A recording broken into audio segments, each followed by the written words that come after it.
Nice to talk to you. Let's maybe we can introduce ourselves first, and then we can have a good conversation. By So, all means. yeah, my name's Steve. I'm with Eslo, and I'm the director of business development here at the company. And I am Sebastian Rios, and I'm the sales channel director at Eslo as well. And well, we're all stuck at home.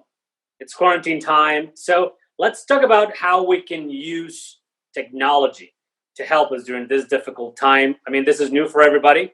So everyone's been staying at home.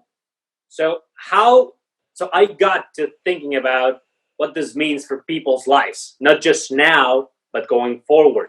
So what do you think it's going to be different? How is it changing your awareness of things, Steve? I don't know, just tell me, what's one thing that you've been thinking about lately that maybe you took for granted before? Yeah. Well, we both work for a technology company, right? So I've been thinking about how can we use technology in our homes right now to make things a little bit better. So, for one, I have an elderly mother. She lives on her own, and she wants to come see the kids all the time. One of the things we're trying to do is have some of that interaction, but without interacting in person. Um, and then what can I do to take care of her while being away? So some of the obvious things I think are, let's use FaceTime. Let's use sending videos of the kids. I think all that would be good interaction that we could do away and still satisfy the need to have some communication. I think that's just in general for people right now. But also, I have a video doorbell on her front door that I have access to the app. And then the last thing would be wellness. I want to make sure that she's okay. So one of the things I want to do is let's put a motion sensor in her hallway, right outside her bedroom. And if she's walking through there to go to the bathroom, to go into the living area, that's one way I know that she's up and about. It's a good thing. You know what? Another thing that you could do without being too intrusive, it's having a camera, maybe in her living room or in the kitchen. Maybe something that you can just keep an eye on her without being there, just so you know that she's safe, that she's still there, that she's doing fine, she's healthy, and that'll give you a lot of peace of mind too. Yeah, and actually that's a great idea because if the camera's there, I can just maybe chime in real quick and pop in, see if she's up and about without doing the FaceTime call and having a 30-minute conversation, right? Let me Oh see yeah. all the kids and all that. So that's actually a great idea. And then maybe the last one would be a panic button or a pendant that she can wear. I think if there's just a simple button, she can have just a nice little pendant keychain. If something goes wrong and she does have an emergency, that's one way she can quickly alert me to maybe go over there, right? Or call her and make sure she's okay. So back to you. What do you? Let's talk about security a little bit. That a lot of people pay for professional monitoring. A lot of people have security systems in their homes, but as people are losing jobs, maybe they don't have that security system anymore. Maybe they can't afford it to make the monthly payment. What can people do to keep their home safe without having the professional coming in and doing a big install and the big commitment and the monthly fee? Is there a set of DIY products you would recommend that they can do? Well, definitely. The best option would be go for self monitoring. Self monitoring allows you to just check in your place or in somebody else's place, like your mom's. This very well relates to what you were saying about your mom.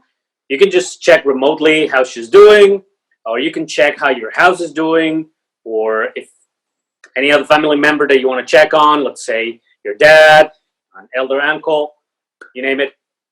This option, it's way better than just having somebody install something in your house. It's far more inexpensive, and not only that, you are not risking having somebody coming into your house, and maybe that's not something you want.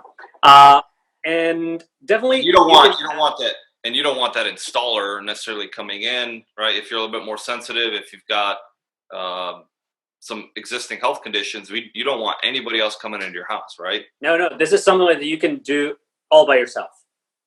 So it's very easy, very simple. Some basic setup that you could just set some motion sensors by the hallway or some door sensors from the front door, back door. That's it. You're good to go. I mean, that'll give you some peace of mind that you're always safe. And you can add a camera too, just to make sure that nothing's happening in your doorway or in your backyard. That's it, and Yeah, everything can be done by yourself. that doorbell camera is a great idea too. If somebody's at your door, you don't have to necessarily go there. If they left the package, they can just leave that package. You get that alert, and you're not having to worry about interacting with that person. Yep, definitely. Cool. Here's another one for you, Steve. You have 3 kids and one on the way. Another one on the way. Yep.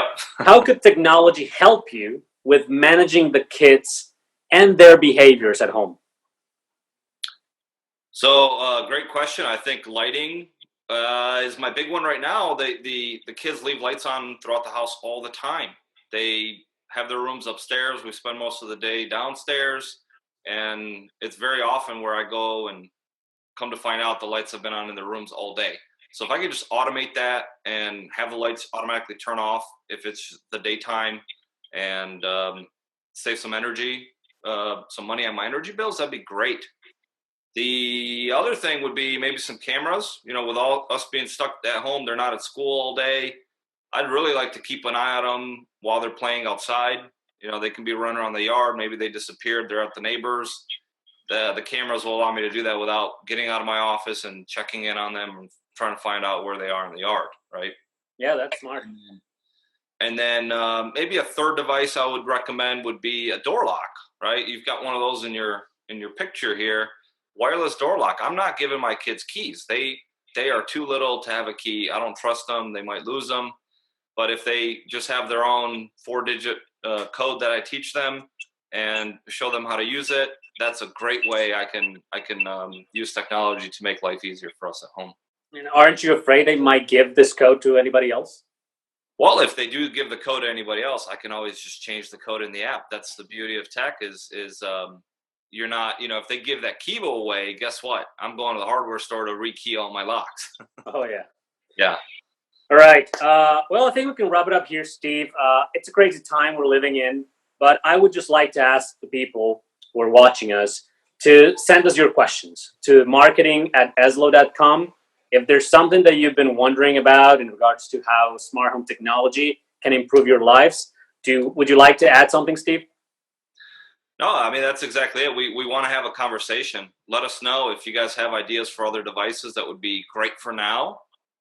Maybe we can put up a kit on our website. Maybe we can offer some deals for folks that really need that support right now. We're open to suggestions. And I would like to add that everything that we've been mentioning here in this conversation, you can go to getvira.com, see it for yourself, and see if it accommodates what your needs are.